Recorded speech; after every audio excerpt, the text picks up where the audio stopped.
ဒီဘိုးဘိုးကြီးကတော့တကယ်ကိုပတ်စံလိုနေတာထင်တယ်ပြုတ်သူ့ကိုယ်သူတရုတ်နိုင်ငံချန်လုံမင်းဆက်ကလို့ဆိုရမယ့်ကြွေပကံလုံးတစ်လုံးကိုပေါင်ဆိုင်မှာဈေးကြီးကြီးနဲ့လာရောက်တာပါ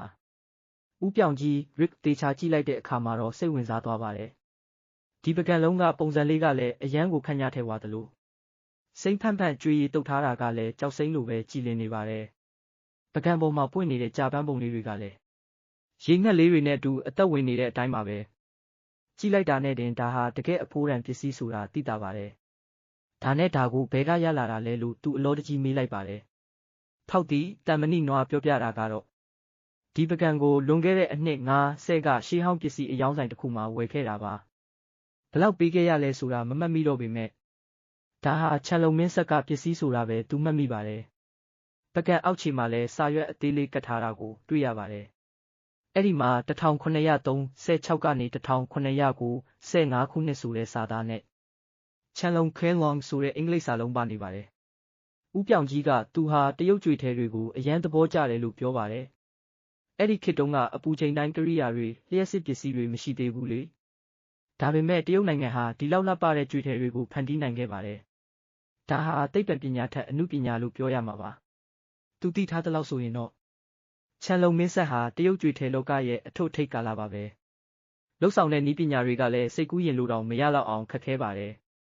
အဲ့ဒီကထွက်လာတဲ့ကြွေထဲတွေကပုံစံမျိုးစုံရှိပြီးအယောင်အသွေးတွေကလည်းအရန်ကိုစုံလင်လာပါတယ်တမိုင်းတန်ဖိုးရောအမှုပညာတန်ဖိုးပါအရန်မြင့်မာတာပေါ့18ရာစုတုန်းကဥရောပသားတွေဟာဒီလိုအရှိတိုင်းကြွေထဲတွေကိုအယူအမှုဖြစ်ခဲ့ကြတာပါဒါပေမဲ့သူတို့ကိုယ်တိုင်မလုံနိုင်တော့တရုတ်နိုင်ငံစီကပဲဝယ်ယူခဲ့ရပါတယ်အဲ့ဒီတုန်းကဘယ်အိမ်မှာမဆိုတရုတ်ကြွေထဲရှိနေပြီဆိုရင်တော့ဒါဟာတကယ်တထေးကြီးတွေရဲ့အိမ်ပါပဲဦးပြောင်ကြီးကတော့ကြည်လေကြိုက်လေပါပဲဒါကိုဝယ်ပြီးဆိုင်ရဲ့အဖိုးတန်ပစ္စည်းဖြစ်ထားဖို့သူဆုံးဖြတ်လိုက်ပါတယ်ဒါနဲ့သူကမေးလိုက်ပါတယ်ဘယ်လောက်နဲ့ရောင်းပါလဲဒေါ်လာ6000လိုချင်ပါတယ်အမလေးဗျာပကံတစ်လုံးကိုဒေါ်လာ6000နဲ့ဦးပြောင်ကြီးတော့ခေါင်းတွေတောင်ခြောက်သွားပါတယ်ဒါနဲ့ပညာရှင်ကိုအမြန်ခေါ်ပြီးစစ်ခိုင်းလိုက်ပါတယ်ဝုန်းဆိုပြီးရောက်လာတာကတော့အာရှရှေးဟောင်းပစ္စည်းကျွမ်းကျင်သူဖိုင်နေရောက်လာပါပြီပကံကိုမြင်လိုက်ရတဲ့ခဏမှာပဲပညာရှင်လည်းတော်တော်လေးအံ့ဩသွားပါတယ်ဒီပကံရဲ့အခြေအနေကတကယ်ကိုပြည့်စုံလို့တယ်လို့သူကပြောပါတယ်အယောင်သွေးကလည်းညီညာတလို့ပဲ့တာအတ္တလုံးဝမရှိပါဘူးပြတိုက်မှာထားရမယ့်အဆင့်မျိုးပါပဲသူအကြိုက်ဆုံးကတော့ဒီပကံရဲ့တောက်ပနေတဲ့ပုံစံလေးပါပဲဒါဟာပလဲတွေကိုအမှုန့်ကျိတ်ပြီးကြွေထဲမှာထည့်ဆက်ထားမှရနိုင်တဲ့အရေးသွေးမျိုးပါပြီးတော့သူသိရတဲ့လောက်ဆိုရင်ဒီပကံကိုနန်းတွင်းထဲမှာရေထဲဖို့ဒါမှမဟုတ်နှင်းစီပွင့်ဖက်လေးတွေထဲဖို့သုံးကြတာပါဒါပေမဲ့အစ်စ်ဟုတ်မဟုတ်ဆိုတာကတော့အောက်ခြေကတစိမ့်ကိုကြည့်လိုက်ရင်သိနိုင်ပါတယ်ပကံအောက်ခြေကအနီရောင်တစိမ့်မှာစာလုံး6လုံးပါနေပါတယ်ဒါကကြားချင်းမင်းဆက်ပါကံမကောင်းတာကတော့ဒါဟာခြံလုံးမဟုတ်ပါဘူးဒါပေမဲ့ဒါဟာတခြားမင်းဆက်တစ်ခုပေါ့ကြားချင်းဆိုတာကခြံလုံးပြီးနောက်တက်လာတဲ့မင်းဆက်ပါအမလေးလှုပ်လိုက်မှဖြစ်ကြားချင်းမင်းဆက်ဖြစ်နေတာကို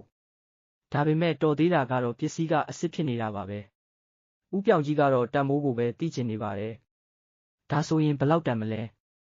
ဒေါ်လာ3000ပါဒီဈေးကိုကြားလိုက်ရတဲ့တမဏိနွားတစ်ယောက်မျက်နှာပြတ်သွားပါတယ်ပညာရှင်လည်းပြန်ရောသူကဈေးလျှော့ပေးပါတယ်ကဲဒေါ်လာ4500နဲ့ယူလိုက်ပါဦးပြောင်ကြီးကတော့စဉ်းစားရခက်နေပါတယ်ထုံးစံအရဆိုရင်သူကဒေါ်လာ1500ပဲပေးရမှာပါဒါပေမဲ့ဒီပကံကအရန်ကိုလှနေတာလေဒါနဲ့သူကဒေါ်လာ3500ပေးပါတယ်တန်မဏိနွားကတော့သူ့မှာဒီထက်ပိုပေးမဲ့သူရှိတယ်လို့ပြောပါတယ်ဦးပြောင်ကြီးဒေါ်လာ4000ထိတိုးပေးလို့မရဘူးလားဦးပြောင်ကြီးတယောက်တော်တော်လေးကိုစဉ်းစားရကြက်နေပါတယ်ကဲ3800ပဲကျွန်တော်လည်းယူနေပြီထင်တယ်ဒါဟာပညာရှင်ခန့်မှန်းတဲ့ဈေးထက်ပိုပေးလိုက်တာပထမဆုံးအကြိမ်ပါပဲတန်မဏိနွားကတော့3စက္ကန့်လောက်စဉ်းစားပြီးချက်ချင်းပဲလက်ခံလိုက်ပါတယ်ပရိသတ်ကြီးတို့ရောဒီကြားချင်းမင်းဆက်ကပကံလုံးကတကယ်အစ်စ်လို့ထင်ကြလားဗျာ